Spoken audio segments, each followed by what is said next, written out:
Olá, vamos falar de história.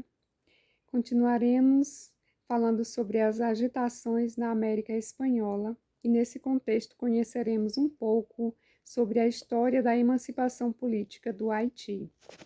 Ao iniciar o século XIX, as colônias espanholas na América entraram em ebulição devido às insatisfações com a dominação política e econômica da Espanha.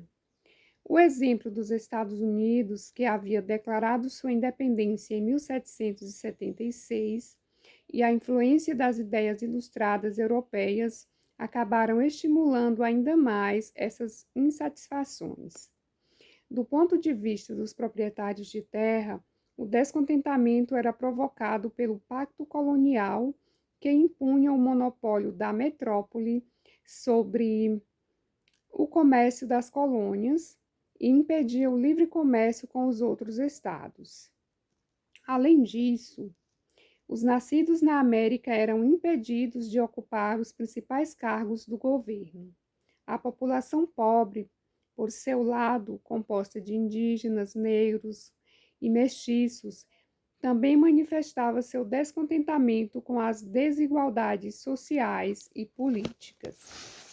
O segundo movimento de emancipação política da América, o primeiro, como sabemos, foi a emancipação dos Estados Unidos em 1776. O segundo aconteceu na ilha de São Domingos e não se tratou apenas de uma independência política. Foi, sem dúvida, a principal revolução dos escravos da história contemporânea. Uma verdadeira revolução negra no continente americano. No século XV, a ilha havia sido ocupada por forças da coroa espanhola, pelos tratados de Ryswick e Aranjuez. As monarquias de Espanha e França regulamentaram a presença francesa na região oeste da ilha.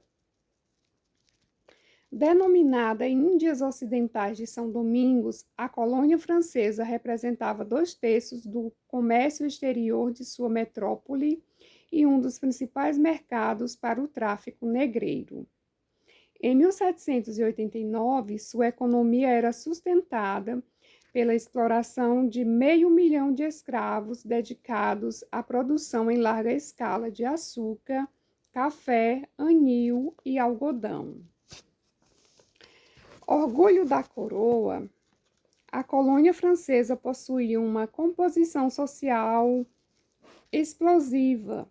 No topo, uma pequena elite branca proprietária de terras e escravos e composta pelos funcionários e autoridades administrativas. A seguir, brancos pobres que nas fazendas eram feitores, administradores e capatazes. Nas cidades, eram escriturários, artesãos, alfaiates, soldados rasos. Muitos deles não cumpriam função alguma na economia. Eram fugitivos, devedores, criminosos.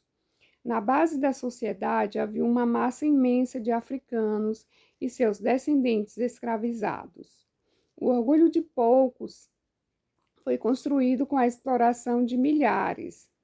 Como no restante da América, a maioria tinha uma vida miserável, sujeita a todo tipo de crueldades e caprichos dos senhores brancos. Em relação aos mestiços e negros, havia um setor expressivo da sociedade composta pelos mestiços livres, em geral eram hostilizados pelos brancos. O crescimento econômico da colônia teria facilitado a ascensão social dessa população, que podia dedicar-se a algum ofício. Sem direitos políticos, podiam comprar propriedades e escravos, administrar seus negócios e até enviar seus filhos para estudarem na metrópole, situação que teria provocado reações da minoria branca.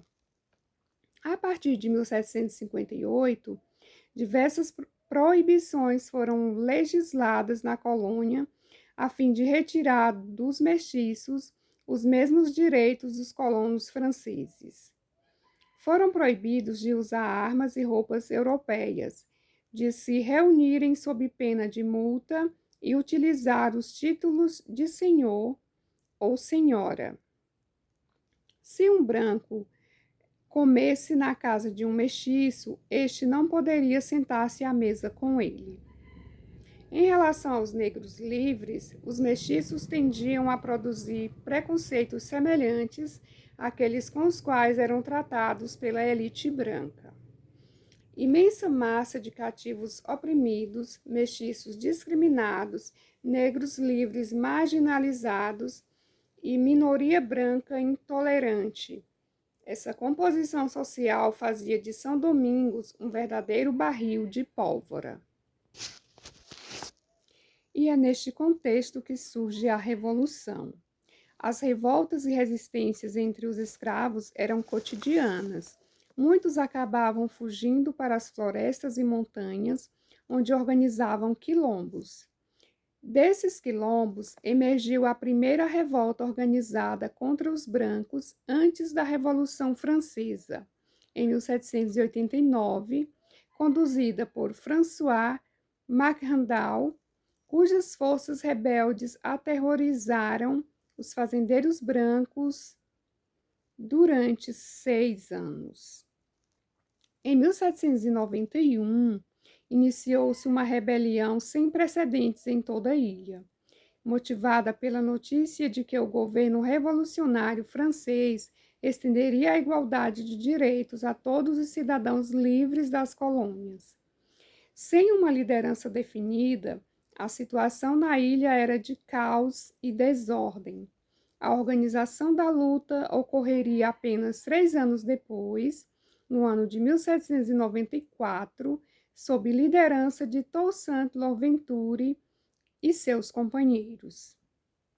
Entre 1791 e 1804, os negros, cativos e libertos e mestiços da ilha enfrentaram a elite branca local, os soldados da monarquia francesa, uma invasão espanhola, uma expedição britânica com cerca de 60.000 integrantes e uma expedição francesa enviada por Napoleão Bonaparte.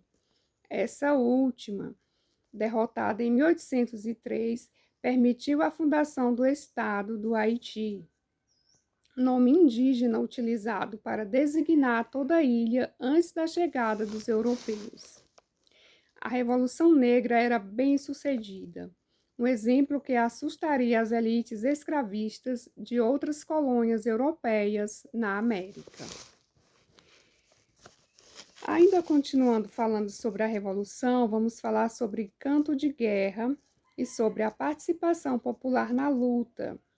Além dos líderes letrados, influenciados pela Ilustração e pelos ideais da Revolução Francesa, a Revolução Haitiana foi levada a cabo por uma população, em sua maioria analfabeta. 2 elementos culturais colaboraram para a realização da independência haitiana.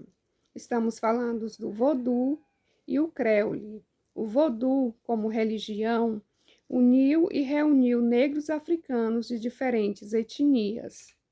No Vodou, os negros escravizados integraram crenças, ritos, músicas, danças de diferentes origens africanas com o catolicismo.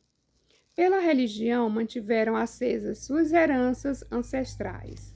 O mesmo aconteceu com o Creole, língua falada pelos escravos a partir da simplificação dos franceses e da influência de línguas africanas e de outros idiomas como o português e o espanhol. O Creole não se limitou a uma forma de comunicação comum, mas funcionava como uma espécie de código entre os negros, muitas vezes inacessível à compreensão do colonizador branco. Gostaram dessa história? Então curtam o vídeo, se inscrevam no canal e até mais. Tchau, tchau.